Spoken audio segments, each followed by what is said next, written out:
నమస్కారం, నా పేరు దివ్య. వార్తల్లో ముందుగా ముఖ్యాంశాలు.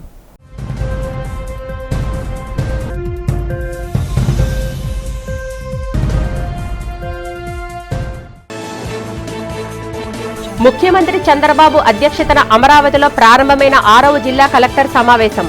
జిల్లా కలెక్టర్లకు పలు కీలక సూచనలు చేసిన ముఖ్యమంత్రి.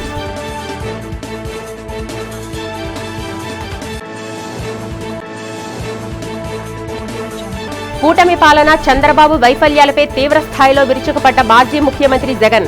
కూటమి పాలనలో రాష్ట్రానికి రాబడులు తగ్గి అప్పులు పెరిగాయని విమర్శ.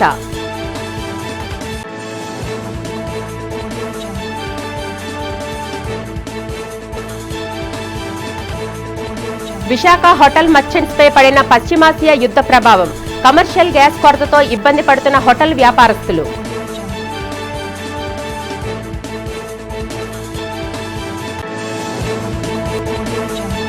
గాజువాక జీవీఎంసీ టౌన్ ప్లానింగ్ విభాగంలో 2వ రోజు కొనసాగుతున్న ఏసీబీ తనిఖీలు. వివిధ అంశాలపై ఆరా తీస్తున్న అధికారులు. మనం పనిచేసేది బిలియనర్లు, ట్రిలియనర్లు కోసం కాదు, పేదల కోసం అనే విషయాన్ని ప్రతి ఒక్కరూ గుర్తుంచుకోవాలి అంటూ ముఖ్యమంత్రి చంద్రబాబు జిల్లా కలెక్టర్లకు స్పష్టమైన సందేశం ఇచ్చారు. అమరావతిలో జరిగిన 6వ కలెక్టర్ల కాన్ఫరెన్స్లో ఆయన కీలక ప్రసంగం చేశారు. ముఖ్యంగా మార్చి 23న ఆర్సెల్లర్ మిట్టల్ స్టీల్ ప్లాంట్ శంకుస్థాపన చేయబోతున్నామని, రాయలసీమ స్టీల్ ప్లాంట్ను 2028 మార్చిలోపు పూర్తి చేయడమే లక్ష్యమని సీఎం ప్రకటించారు. పాలనలో ఏఐ, డేటా డ్రివెన్స్ గవర్నెన్స్ వాడకాన్ని పెంచి మనమిత్ర వాట్సాప్ సేవలను ప్రజలకు చేరువ చేయాలని ఆదేశించారు. అమరావతి రోడ్ల తరహాలోనే రాష్ట్ర వ్యాప్తంగా సుందరీకరణ జరగాలన్నారు. 175 నియోజకవర్గాల్లో 175 ఎంఎస్ఎంఈ ఏర్పాట్లు చేయాలని పిలుపునిచ్చారు. 2047 నాటికి 55 లక్షల తలసరి ఆదాయమే ధ్యేయంగా P4 విధానాన్ని మానిటర్ చేయాలని కలెక్టర్లకు సూచించారు. అంతర్జాతీయ యుద్ధాల ప్రభావంతో తగ్గుతున్న గుడ్ల, అరటి ధరల దృష్ట్యా ప్రత్యామ్నాయ మార్కెట్లను వెతకాలని సూచించారు. మహిళా సంఘాల ఉత్పత్తులకు సొంత బ్రాండింగ్ కల్పించాలని ముఖ్యమంత్రి కలెక్టర్లకు ఆదేశించారు.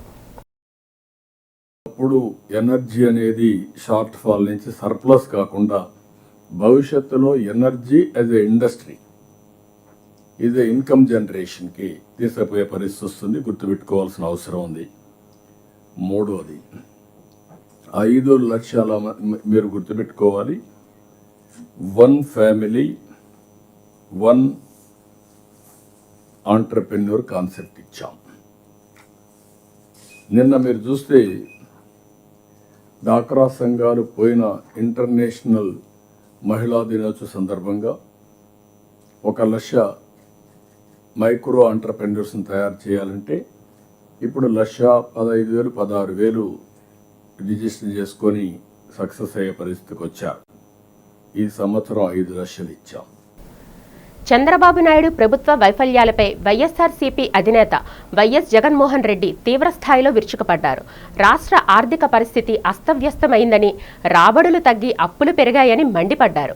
బుధవారం తాడేపల్లిలో జరిగిన మీడియా సమావేశంలో ఆయన మాట్లాడారు. చంద్రబాబు పాలనలో రాష్ట్ర ఆదాయం పడిపోయిందని జగన్ విమర్శించారు. కాగ్ నివేదిక ప్రకారం రెవెన్యూ లోటు 56%, ద్రవ్యలోటు 30% పెరిగిందని గణనాంకాలతో వివరించారు. ఇసుక, మట్టి, భూములు, లిక్కర్ వంటి అన్ని రంగాల్లో దోపిడీ సాగుతుందని, ప్రభుత్వ ఖజానాకు రావాల్సిన ఆదాయం ప్రైవేటు వ్యక్తుల జేబుల్లోకి వెళ్తుందని ఆరోపించారు. ఎన్నికల హామీలైన సూపర్ 6 పథకాలను అమలు చేయడంలో ప్రభుత్వం విఫలమైందన్నారు. నిరుద్యోగ భృతి, ఆడబిడ్డ నిధి, ఉచిత సిలిండర్ల పథకాల్లో ప్రజలను వంచారని దుయ్యబట్టారు.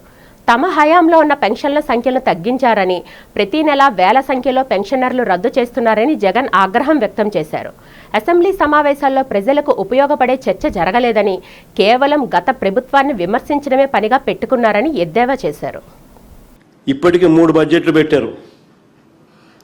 సూపర్ 6, సూపర్ 7లో యువగలం అనే పేరు పెట్టి నిరుద్యోగ భృతి కింద నెలకు 3,000 రూపాయలు చొప్పున, సంవత్సరానికి 36,000 చొప్పున, ఈ 3 ఏళ్లకు ప్రతి నిరుద్యోగికి బకాయి పడ్డ 1,08,000 ఎప్పుడు ఇస్తారో అని అడిగితే నోరు మాత్రం మెదపడం లేదు. అడుగుతా ఉన్నా, మళ్ళా రెండోసారి అడుగుతా ఉన్నా. 18 ఏళ్ళు నిండిన 60 ఏళ్ల లోపు ఉన్న మహిళలకు ఇవన్నీ నేను సూపర్ 6 సూపర్ 7లే నాలలో నుంచి తీస్తున్న బయటికి. నగరంలో ట్రాఫిక్ క్రమబద్ధీకరణ, రహదారి భద్రతలపై అవగాహన పెంచేందుకు నగర పోలీస్ కమిషనర్ శంఖభద్ర బాగ్చి సరికొత్త కార్యక్రమానికి శ్రీకారం చుట్టారు. ట్రాఫిక్ సోల్జర్ పేరుతో చేపట్టిన ఈ వినూత్న కార్యక్రమం ద్వారా సామాన్య పౌరులను కూడా ట్రాఫిక్ క్రమబద్ధీకరణలో భాగస్వాములను చేయడమే లక్ష్యంగా పెట్టుకున్నారు. ఈ సందర్భంగా పోలీస్ సమావేశ మందిరంలో ఏర్పాటు చేసిన మీడియా సమావేశంలో సిపి మాట్లాడారు. రహదారి నిబంధనలు పాటించడం అనేది కేవలం జరిమానాల భయం కోసం కాదని, అది ప్రతి ఒక్కరి బాధ్యత అని నగర పోలీస్ కమిషనర్ స్పష్టం చేశారు. పెరిగిపోతున్న వాహనాల రద్దీకి అనుగుణంగా కేవలం పోలీసులే కాకుండా ప్రజలు కూడా బాధ్యతగా వ్యవహరించినప్పుడే ప్రమాదాలను అరికట్టగలమని ఉద్ఘాటించారు. ముఖ్యంగా యువత ఈ కార్యక్రమంలో చురుగ్గా పాల్గొనాలని సిపి పిలుపునిచ్చారు. ప్రతి ఒక్కరూ ఒక ట్రాఫిక్ సోల్జర్లా మారి తమ చుట్టుపక్కల వారు నిబంధనలను ఉల్లంఘించకుండా చూడాలని కోరారు. హెల్మెట్ ధరించడం, సీట్ బెల్ట్ పెట్టుకోవడం మరియు సిగ్నల్ జంపింగ్ చేయకుండా ఉండడం వంటి ప్రాథమిక నియమాలపై పౌర సమాజం అప్రమత్తంగా ఉండాలని ఆయన సూచించారు. మన విశాఖపట్నం నగరంలో ప్రతిరోజు బండి సంఖ్య, జనాభా పెరుగుతుంది. రోడ్ మాత్రం పెరగడం లేదు, సంఖ్య పెరగడం లేదు, వెడల్పు పెరగడం లేదు. ఈ పరిస్థితిలో ట్రాఫిక్ కంట్రోల్ చేయడం, రెగ్యులేట్ చేయడం, ట్రాఫిక్ జామ్ తగ్గించడం, కంజెషన్ జరగనీయకుండా చూడడం, మన నగరంలో ట్రాఫిక్ వెలాసిటీ పెంచడం, తక్కువ మ్యాన్ పవర్తో విశాఖపట్నం సిటీ ట్రాఫిక్ పోలీస్ జ్ఞానాపురంలో ఎన్జీఎం కాలనీలో నూతనంగా నిర్మించిన కమ్యూనిటీ హాలును దక్షిణ ఎమ్మెల్యే వంశీకృష్ణ శ్రీనివాస్ స్థానిక కార్పొరేటర్ కోడిగుడ్ల పూర్ణిమతో కలిసి ప్రారంభించారు. అనంతరం అదే వార్డులో గల క్రిస్టియన్ శ్మశాన వాటికలో వెయిటింగ్ హాల్ నిర్మాణానికి శంకుస్థాపన చేశారు. ఈ సందర్భంగా ఎమ్మెల్యే వంశీకృష్ణ శ్రీనివాస్ మాట్లాడుతూ నియోజకవర్గంలో అన్ని ప్రాంతాల అభివృద్ధి లక్ష్యంగా పనిచేస్తున్నానని చెప్పారు. తాను ఎమ్మెల్యేగా బాధ్యతలు స్వీకరించిన నాటి నుంచి తన నియోజకవర్గ పరిధిలో ఉన్న వార్డులో అభివృద్ధి కార్యక్రమాలు పెద్ద ఎత్తున చేపట్టానని తెలిపారు. ప్రజలకు మౌలిక వసతులు కల్పించేందుకు తొలి ప్రాధాన్యత ఇస్తున్నానని చెప్పారు. వార్డు కార్పొరేటర్ కోడిగుడ్ల పూర్ణిమ, 41వ ward YCP cluster incharge senior నేత కోడిగుడ్ల శ్రీధర్ మాట్లాడారు. తమ వార్డులో ఎన్నో ఏళ్లుగా అపరిష్కృతంగా ఉన్న సమస్యలను తన హయాంలో పరిష్కరించినట్లు చెప్పారు. నేతలు, అధికారుల సహకారంతో తమ వార్డులో అభివృద్ధి కార్యక్రమాలు చాలా ఎక్కువగా చేపట్టామని తెలిపారు. ఈ కార్యక్రమంలో వైసీపీ నేతలు వేలంగిణిరావు, కుమార్ తదితరులు పాల్గొన్నారు. ఈరోజు 41వ వార్డులో స్థానిక కార్పొరేటర్ కోడిగుడ్ల పూర్ణిమ గారి ఆధ్వర్యంలో క్రిస్టియన్ బరిల్ గ్రౌండ్లో ఉన్నటువంటి ఒక వెయిటింగ్ హాలు, అలాగే ఇదే వార్డులో ఒక రిహాబిలిటేషన్ సెంటర్ని కూడా ప్రారంభించడం జరిగింది. 2 వర్కులు కూడా కంప్లీట్ అయ్యాయి. ఇంకా ఈ వార్డులో ఏవైనా వర్కులు ఉన్నా రానున్న రోజుల్లో పూర్తి చేస్తాం. అతి త్వరలో ఇంకా వార్డు పరిణామం కూడా చేసి ఇక్కడ ఏదైనా కూడా కంప్లీట్గా అన్కంప్లీట్గా ఉన్నా, లేకపోతే ఏదైనా కొత్త ఏమైనా ఉన్నా కూడా, మెయిన్గా డ్రైనేజీ కొంచెం ప్రాబ్లం ఉంది, రోడ్లు డ్రైనేజీ, వాటిని కూడా అతి త్వరలోనే కంప్లీట్ చేస్తాం. రానున్న రోజుల్లో ఈ నియోజకవర్గంలో ఎక్కడ ఏ సమస్య ఉన్నా కూడా కంప్లీట్ చేస్తామని చెప్పి తెలియజేస్తూ ఉన్నాం. ప్రజలకు పూర్తి స్థాయిలో ఉండి సర్వీస్ చేయడమే లక్ష్యంగా పనిచేస్తాం. ఇక్కడ అభివృద్ధికి పార్టీలు కూడా చూసే ప్రసక్తే లేదు.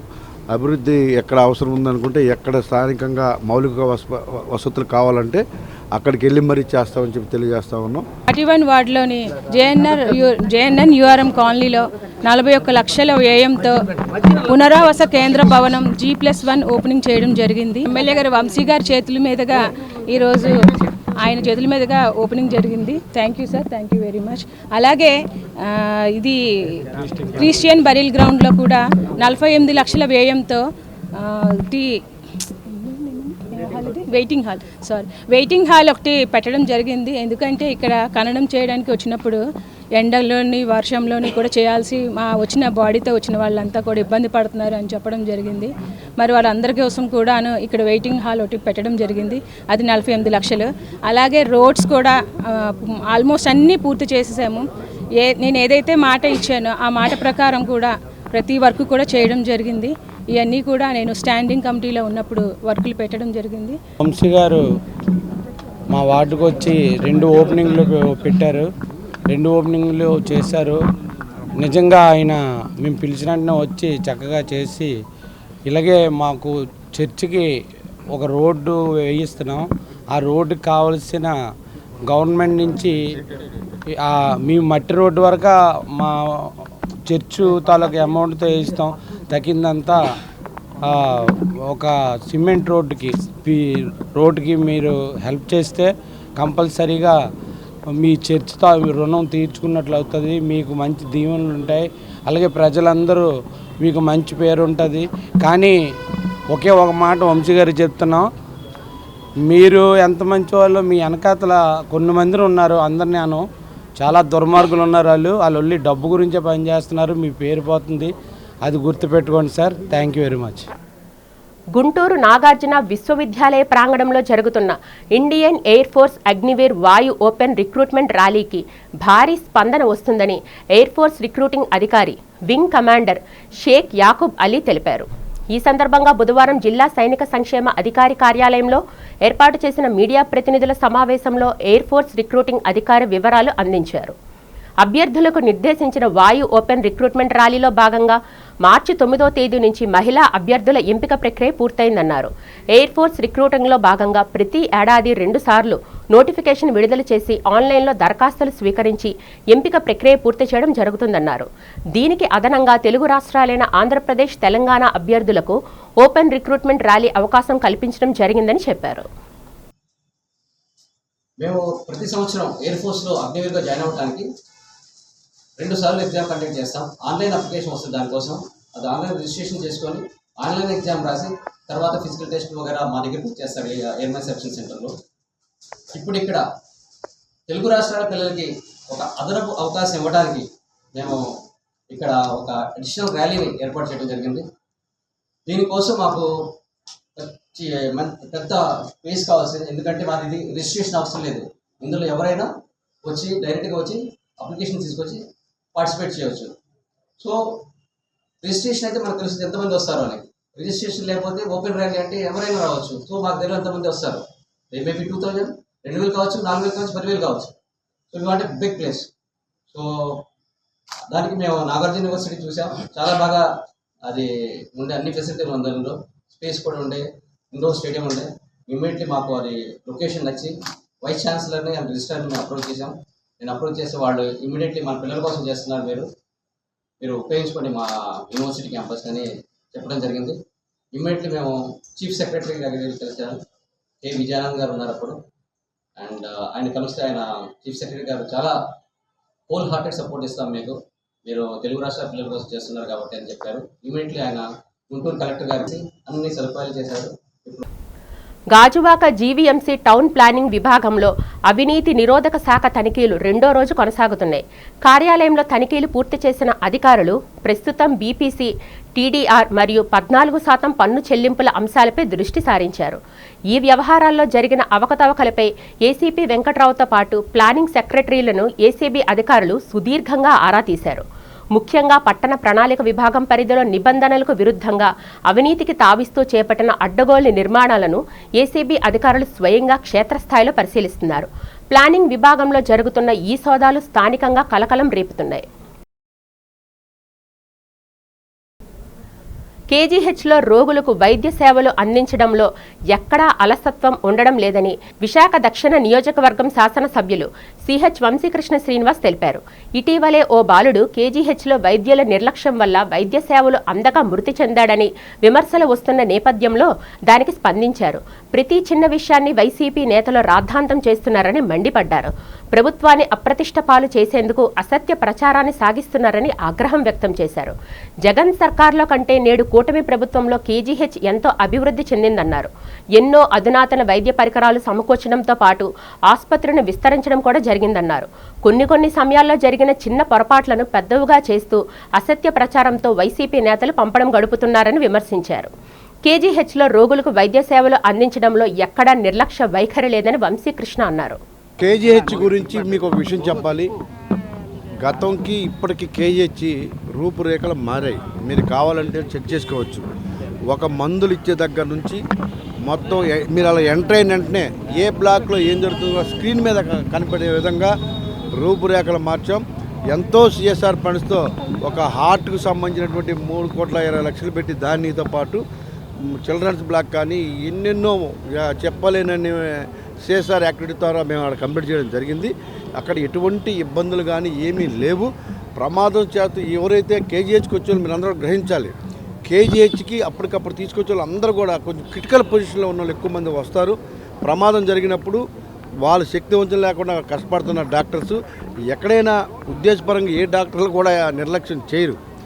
అది వాళ్ళు అప్పటికి వచ్చే వరకు క్రిటికల్గా ఉండబట్టి అలాంటి చిన్న యాక్సిడెంట్ కేసులు లేకపోతే ఏదన్నా అనుకోకుండా జరిగిన డెత్లు అనేది కామను. ప్రైవేటు హాస్పిటల్స్లో కూడా వస్తూ ఉన్నాయి. కాకపోతే ఇక్కడ వసతులు లేకపోతే డాక్టర్స్ మంచి వాళ్ళు కాదు, అనుకోకుండా కొన్ని అప్పటికప్పుడు జరుగుతూ ఉంటాయి. కాబట్టి వాటిని యాక్సిడెంట్లు మనం మార్చుకోలేము. అలా ఇది కూడా చిన్న జరిగింది తప్ప ఉద్దేశపరంగా ఏవి కూడా జరగలేదనే విషయాన్ని మీ దృష్టికి తీసుకొస్తాం. పశ్చిమాసియా యుద్ధ ప్రభావంతో దేశంలో ఎల్పీజీ గ్యాస్ కొరత ఏర్పడుతుంది. అమెరికా, ఇరాన్ ఉద్రిక్తతల వల్ల సరఫరాలో అంతరాయాలు కలగడం, ధరల భారం పెరగడంతో సామాన్యులు, వ్యాపారస్తులు ఇబ్బందులు పడుతున్నారు. కేంద్రం ఉత్పత్తి పెంచామని చెబుతున్నా క్షేత్రస్థాయిలో కృత్రిమ కొరత కనిపిస్తుంది. దీనిపై మా V digital bureau chief MSR Prasad అందిస్తున్న గ్రౌండ్ రిపోర్ట్. ఇరాన్, ఇజ్రాయెల్ యుద్ధ శాఖ విశాఖకి చేరింది. విశాఖలో సంబంధించి వాణిజ్యపరంగా చూసుకుంటే కమర్షియల్ సిలిండర్లు పూర్తిగా మిన్నంటే అని చెప్పొచ్చు. ఖచ్చితంగా వ్యాపారాలకి ఎట్టి పరిస్థితులు మింగుడుపడిన విషయం. టూరిజం పరంగా దినదిన చెందుతున్న విశాఖకి ఈ వాణిజ్యపరంగా ఈ యుద్ధం అనేది చాలా ఇబ్బందికరంగా మారింది. ఇప్పుడు ప్రస్తుతం కేంద్రం ప్రకటించిన ప్రకారం కమర్షియల్ సిలిండర్లు చాలా వరకు కొరత ఉంది. దీన్ని తగ్గించాలని చెప్పి సూచన చేస్తుంది. దీనికి సంబంధించి ప్రస్తుతం అయితే ఈ నిల్వలు అన్నీ కూడా అడిగంటే అని చెప్పొచ్చు. ప్రస్తుతం విశాఖకి 4 నౌకల ద్వారా వచ్చే ముడిసరుకు ఇప్పటికే ప్రతి నెల వచ్చి ముడిసరుకు ప్రస్తుతానికి ఈ రవాణా పరంగా ఆగినప్పటికీ ప్రస్తుతం నిన్నటి వరకు ఉన్నటువంటి నిల్వల్ని పూర్తిగా ఇప్పటికే అన్ని హోటల్స్కి పంపిణీ చేశారు. అయితే ఇప్పుడు వాణిజ్యపరంగా ఉన్నటువంటి పరిస్థితులు ఎలా ఉన్నాయంటే కమర్షియల్ సిలిండర్లు ఇంకా హోటల్స్కి కానీ ఇతరత్ర వాణిజ్యపరంగా ఇచ్చే అవకాశాలు లేవని ఇప్పటికే అధికారికంగా తెలుస్తుంది. అయితే ఇప్పుడు హోటల్ మేనేజ్మెంట్స్ కానీ లేదా ఇతర హోటళ్ళు కానీ స్టార్ హోటల్స్ కానీ చిన్న హోటల్స్ కానీ యాజమాన్యాలు అయితే మాత్రం చాలా ఆందోళన చెందుతున్నారు. విశాఖ అయితే టూరిజం పరంగా దాదాపు రోజుకి 2 లక్షల మంది విశాఖకి వస్తుంటారు. అయితే వీళ్ళు రాను వీళ్ళకి ఏ విధంగా ఫుడ్ అందించాలి, ఈ కమర్షియల్ సిలిండర్ ఇవ్వలేని పక్షంలో విశాఖలోని ఏ విధంగా జనాలకి మేము ఇవ్వగలం, అంతేకాక మాపై ఆధారపడి ఉన్న మా వర్కర్స్కి కూడా మేము ఏ విధంగా పోషించగలమని చెప్పి హోటల్ మేనేజ్మెంట్ సంబంధించి హోటల్స్ సంబంధించి యాజమాన్య చెప్తుంది. అయితే ప్రస్తుతం దీనికి సంబంధించి మనకు తెలుస్తుంది ఏంటంటే కేంద్రం ప్రకటించిన ప్రకారం కమర్షియల్ అయితే మాత్రం ఖచ్చితంగా కొంత శాతం మాత్రం ఇవ్వాలని, డొమెస్టిక్ అయితే ప్రస్తుతానికైతే నిల్వలు ఉన్నట్టు చెప్తున్నారు. అయితే ఇప్పుడున్న పరిస్థితుల్లో ఇరాన్కి సంబంధించి ఇజ్రాయెల్ మధ్య జరుగుతున్న యుద్ధంలో జలసంధి కూడా మూసేయడంతో రవాణా అంతరించి పూర్తిగా ఆగిపోయినట్టు తెలుస్తుంది. అయితే దీనికి సంబంధించి ఈ గ్యాస్ నిల్వలకి సంబంధించి కానీ కేంద్ర రాష్ట్ర ప్రభుత్వాలు దృష్టి పెట్టి విశాఖపై ప్రత్యేక దృష్టి పెట్టాలని, అంతేకాక ఇక్కడ టూరిజం పరంగా ప్రజలు వచ్చే ప్రజలకు కానీ స్థానికంగా ఉన్న ప్రజలకు కానీ ఎటువంటి సేవలు అందించలేమని, తమకి కమర్షియల్ సిలిండర్లు డెలివరీ చేస్తేనే తాము సేవలు అందించగలమని చెప్పి హోటల్ యజమానులు చెప్తున్నారు. అయితే దీని ప్రకారం చూసినట్టయితే ప్రస్తుతం డొమెస్టిక్ సంబంధించి గతంలో బుక్ చేసిన వెంటనే వచ్చేది.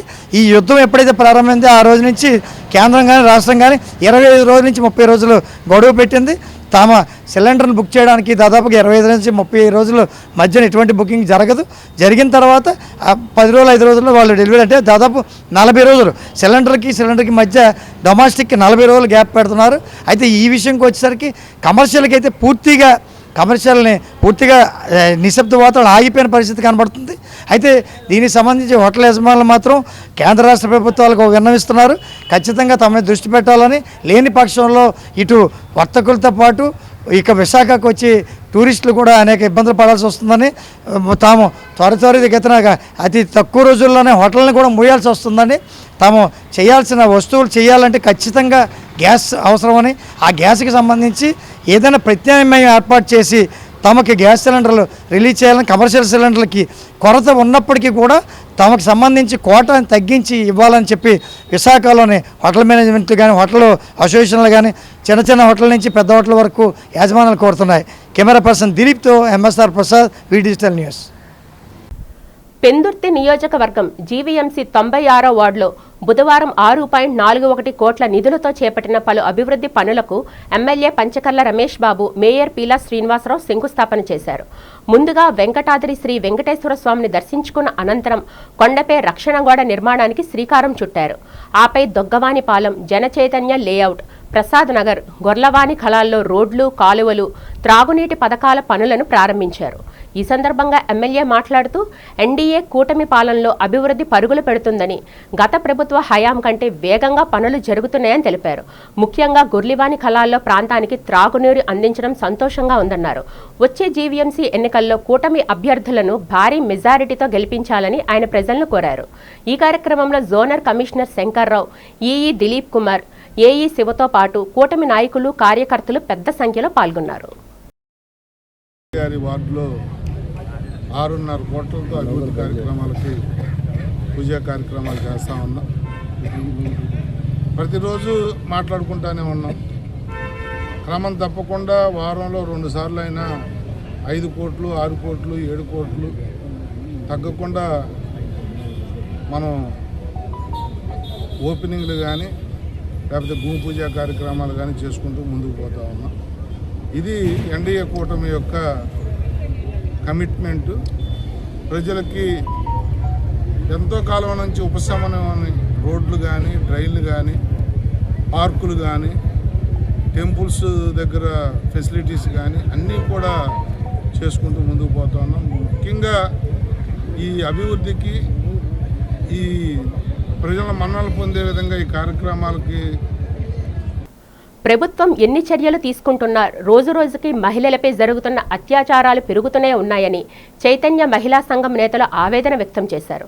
మంగళవారం చైతన్య మహిళా సంఘం ఆధ్వర్యంలో పౌర గ్రంథాలయంలో మహిళలపై జరుగుతున్న దాడులకు వ్యతిరేకంగా సభ నిర్వహించారు. ఈ సందర్భంగా ఫోటో ఎగ్జిబిషన్ కార్యక్రమం కూడా నిర్వహించారు. ఈ సందర్భంగా చైతన్య మహిళా సంఘం నేతలు మాట్లాడుతూ ఎంతో అభివృద్ధి చెందినప్పటికీ మహిళలపై హింసాకాండ పెరగడంపై ఆందోళన వ్యక్తం చేశారు. మహిళలపై జరిగే ఘటనలకు చమరగీతం పాడేందుకు ప్రభుత్వాలు కృషి చేయాల్సిన అవసరం ఉందన్నారు. మహిళలు కూడా స్వశక్తితో ఎదిగి తమపై జరిగే దాడులను అరికట్టుకునేందుకు సమాయత్తంగా ఉండాలని పిలుపునిచ్చారు. ఇప్పుడు ముఖ్యంగా మనం చెప్పదలసింది ఏంటంటే, మాట్లాడాల్సిన విషయం ఏంటంటే, మహిళలపై జరుగుతున్న హింస, అది కులం పేరుతో, మతం పేరుతో మహిళలపై ఇండియాలో దారుణమైన సంఘటనలు జరుగుతూ ఉన్నాయి. దానికి ఉదాహరణ ఏంటంటే, మొన్న మహారాష్ట్రలోని తానా జిల్లాలో 2 మహిళల భూముల్ని ఒక కాంట్రాక్టర్ ఆక్రమించుకుంటుంటే వాళ్ళని సజీవంగానే గోతులో పూడ్చిపెట్టేస్తుంటే అక్కడ గ్రామస్తులు వచ్చి అడ్డుకున్నారు. దీన్ని బట్టి మనం మన భారతదేశంలో స్త్రీకి ఎంత మర్యాద ఇస్తున్నారు, ఎంత గౌరవిస్తున్నారు. అది కూడా ఒక స్త్రీని దేవతగా పూజించే మన దేశంలోని ఇంత దారుణాలు స్త్రీలపై జరుగుతున్నాయంటే దానికి కారణం మతము, కులము. దీని నుండి బయటపడాలంటే ముందు మతం, కులం పోవాలి, దానికోసం పోరాడాలి. 27వ వార్డులో 1,94,00,000 రూపాయల వ్యయంతో చేపట్టనున్న పలు అభివృద్ధి పనులకు ఎమ్మెల్యే సిహెచ్ వంశీకృష్ణ శ్రీనివాస్, ఆ వార్డు కార్పొరేటర్ గొలగాని వీరారావుతో కలిసి శంకుస్థాపన చేశారు. దొండపర్తిలో 1,28,00,000 రూపాయలతో కళ్యాణ మండపం, ఐసీబీ నగర్లో 38 లక్షలు, మధురా నగర్లో 32 లక్షలతో కమ్యూనిటీ హాల్స్ నిర్మాణానికి శంకుస్థాపన చేశారు. ఈ సందర్భంగా ఎమ్మెల్యే వంశీకృష్ణ శ్రీనివాస్ మాట్లాడుతూ వార్డు పర్యటనలో తన దృష్టికి వచ్చిన ప్రతి సమస్యను పరిష్కరించగలిగానని చెప్పారు. నెహ్రూ బజార్ ఆధునీకరణతో పాటు అపరిష్కృతంగా ఉన్న మరికొన్ని పనులను త్వరలోనే పూర్తి చేయనున్నట్లు తెలిపారు. 21వ వార్డు కార్పొరేటర్ గోలగాని వీరారావు మాట్లాడుతూ ఎమ్మెల్యే అందించిన సహకారంతో వార్డును అభివృద్ధి పదంలో నడిపించగలిగానని చెప్పారు. ఈ కార్యక్రమంలో GVMC zonal commissioner Mallaiah Naidu, కూటమి నాయకులు ప్రకాష్ రెడ్డి, సత్యనారాయణ, రాజు, శివలలిత తదితరులు పాల్గొన్నారు. గొలగాని వీరారావు జన్మదినం సందర్భంగా కేక్ కట్ చేసి పుష్పగుచ్చం అందజేసి ఎమ్మెల్యే వంశీకృష్ణ శ్రీనివాస్ శుభాకాంక్షలు తెలిపారు. సాలువోత సత్కరించి ఆయురారోగ్యాలు సుఖ సంతోషాలతో జీవించి మరిన్ని ఉన్నత పదవులను చేపట్టాలని ఆకాంక్షించారు. 7వ వార్డులో ఒక కళ్యాణ మండపం, 2 కమ్యూనిటీ హాల్స్కి ఈరోజు శంకుస్థాపన చేయడం జరిగింది. గౌరవ సోదరులు స్థానిక కార్పొరేటర్ గొలగాని వీరారావు గారి యొక్క ఆధ్వర్యంలో, అలాగే కూటమి నాయకులు మా రాజు గారు, బుజ్జి, అందరూ ఇంకా చాలామంది ఉన్నారు. వాళ్ళందరూ కూటమి నాయకులు అందరూ కూడా ఈ కార్యక్రమంలో పాల్గొన్నారు. మా జడ్సీ గారు, జిఎంసీ అధికారులు అందరూ కూడా పాల్గొన్నారు. ఈరోజు మేజర్గా 3 ఇష్యూస్ ఇక్కడ ఉండేవి, 3 కూడా కంప్లీట్ అయినాయి. ఇంకా ఇదే వార్డులో నెహ్రూ బజార్ ఒకటి ఉంది, దాన్ని కూడా అతి త్వరలోనే ఒక కొలిక్కి తీసుకురాబోతూ ఉన్నాం. సో ఇంకా మిగిలినటువంటి రోడ్లు ఆల్రెడీ అద్దాల్లాగా రోడ్లు ఉన్నాయి. ఇంకెక్కడ కూడా ఏమైనా ఉన్నా కూడా ప్రతి ఒక్కటి కూడా నెరవేరుస్తామని చెప్పాం. అన్నీ కూడా నెరవేర్చిన తర్వాత ఓడడుతూ అదే మాట మీద ఉంటాం. ఎక్కడ ఏ మాట ఇచ్చినా సరే అన్నీ కూడా కంప్లీట్ చేస్తామని తెలియజేస్తూ ఉన్నాం. ఇంకా ఈ వార్డులో ఏదన్నా మిగిలి ఉన్న వర్కులకు కూడా త్వరలోనే టెండర్ ఇచ్చి వాటిని కూడా కంప్లీట్ చేస్తాం. ఒక అద్భుతమైన పరిపాలన ఇవాళ చంద్రబాబు నాయుడు గారు కానీ, పవన్ కళ్యాణ్ గారు కానీ, లోకేష్ గారు కానీ ప్రజలకి ఏదైతే కోరుకుంటున్నారో వాళ్ళకు అనుగుణంగా ఎన్నో కార్యక్రమాలు చేసుకుంటూ మౌలిక సదుపాయాల లక్ష్యంగా, ఎడ్యుకేషన్ కానీ హెల్త్ కానీ లక్ష్యంగా ముందుకెళ్తున్నారు. కాబట్టి మేము కూడా అదే దారిలో నడుచుకుంటూ ఇవాళ ఈ నియోజకవర్గాన్ని ఒక మోడల్ నియోజకవర్గం తయారు చేయడం లక్ష్యంగా పనిచేస్తున్నాం. ఈరోజు చాలా శుభదినం. ఎందుకంటే దండపర్తి, నెహ్రూ బజార్ మరియు ఐఎస్బి కాలనీ వాస్తవ్యుల తాలూకా కోరిక తీరబోతూ ఉంది. మరి గౌరవ ఎమ్మెల్యే గారి సహాయ సహకారాలతో ఈ రోజున 2 కమ్యూనిటీ హాళ్ళు, ఒక కళ్యాణ మండపం కూడా ఇక్కడ శంకుస్థాపన చేయడం జరిగింది. కళ్యాణ మండపానికి 1,20,00,000, అలాగే ఒక కమ్యూనిటీ హాల్కి 32 లక్షలు, ఒక కమ్యూనిటీ హాల్కి 34.7 lakhs శాంక్షన్ చేయడం జరిగింది. అంటే అది వాళ్ళు ఎప్పటి నుంచో కోరిక, గత 40 సంవత్సరాలు అయింది ఆ కమ్యూనిటీ హాల్ కట్టి బాగా శిథిల వ్యవస్థలో ఉన్నాయి. వాళ్ళు ఎప్పటి నుంచో అడుగుతున్నారు. నేను ఎలక్షన్లో నిలబడినప్పుడు కూడా వాగ్దానం చేశాను, అది తీర్చగలనా లేదనే ఇబ్బంది పడేవాడిని. కానీ భగవంతుడు అన్న ఆశీర్వాదంతో మొత్తానికి ఏదో విధంగా అది శాంక్షన్ చేసి చేయడం జరిగింది. అనకాపల్లి జిల్లా మాడుగుల మండలం అవరోడ పంచాయతీలోని పసులబంద గ్రామం తీవ్ర నీటి ఎద్దడిని ఎదుర్కొంటుంది. ఈ గ్రామంలో సుమారు 8 కుటుంబాలు నివసిస్తుండగా వీరికి కనీసం మంచినీటి సౌకర్యం లేకపోవడం గమనార్హం. గతంలో అధికారులు నీటి సరఫరా నిమిత్తం 4 లక్షల రూపాయలు మంజూరు చేసినట్లు తెలిపారు. దీనికి సంబంధించి పనులు కూడా ప్రారంభమైనప్పటికీ ఇప్పటి వరకు నీటి కష్టాలు మాత్రం తీరలేదని స్థానికులు ఆవేదన వ్యక్తం చేస్తున్నారు. ప్రస్తుతం ఈ గ్రామస్తుల నీటి కోసం సుమారు 2 కిలోమీటర్ల దూరంలో ఉన్న జిరుగులోవా లేదా ఇతర ప్రాంతాలకు వెళ్లాల్సిన పరిస్థితి ఏర్పడింది. రహదారి సౌకర్యం సరిగ్గా లేకపోవడంతో కొండ ప్రాంతం నుంచి గుర్రాల సహాయంతో నీటి బిందెలను మోసుకురావడం వారికి నిత్యకృత్యంగా మారింది. ఆడవారు సైతం తలపై బిందెలు మోస్తూ తీవ్ర ఇబ్బందులు పడుతున్నారు. ఈ నేపథ్యంలో జిల్లా కలెక్టర్ తమ పరిస్థితిని గమనించి వెంటనే స్పందించాలని గ్రామస్తులు కోరుతున్నారు. మంజూరైన నిధులలో పనులు త్వరితగతిన పూర్తి చేసి తమ గ్రామానికి మంచినీటి కొళాయిలు ఏర్పాటు చేయాలని వారు విజ్ఞప్తి చేస్తున్నారు. ఒక 8 కుటుంబం మేము జీవిస్తున్నాము. అసలు మాకు అధికారులు 4 లక్షలకి ఆ నీళ్ళు గురించి మరి శాంక్షన్ అయ్యిందని చెప్పారు. కానీ శాంక్షన్ అయ్యింది అన్నీ మేము ఆ పిక్క ఇసుక నడిపేము. కానీ ఇప్పుడు వరకు మరి అధికారులు మాకు స్పందించట్లేదు. నీళ్ళకు మేము చాలా ఇబ్బంది అయిపోతున్నాము. జిరుగులోకినో పసులబందకినో 2 కిలోమీటర్ అవుతుంది. ఇదిగో మేము గుర్రాలతోటి మేము నీళ్లు మోసుకోవడం అవుతుంది. దయచేసి జిల్లా కలెక్టరీ మాకు మా బాధని, మా కష్టాలని ఆదుకుంటారనేసి మేము ఈరోజు ఈ గుర్రాలతో మేము ఈరోజు మాట్లాడడం అవుతుంది. తక్షణమే మాకు స్పందించి మాకు నీళ్లు కొలాయిలు ఇవ్వాలనేసి మేము అడుగుతున్నాము. వార్తలు ముగించే ముందు ముఖ్యాంశాలు మరొకసారి చూద్దాం.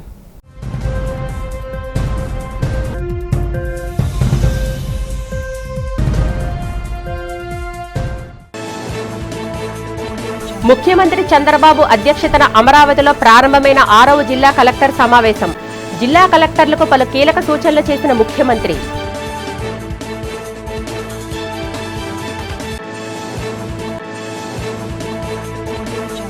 కూటమి పాలన చంద్రబాబు వైఫల్యాలపై తీవ్ర స్థాయిలో విరుచుకుపడ్డ మాజీ ముఖ్యమంత్రి జగన్.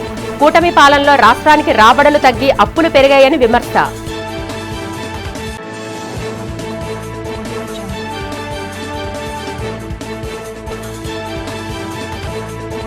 విశాఖ హోటల్ మర్చెంట్స్ పై పడిన పశ్చిమాసియా యుద్ధ ప్రభావం. కమర్షియల్ గ్యాస్ కొరతతో ఇబ్బంది పడుతున్న హోటల్ వ్యాపారస్తులు.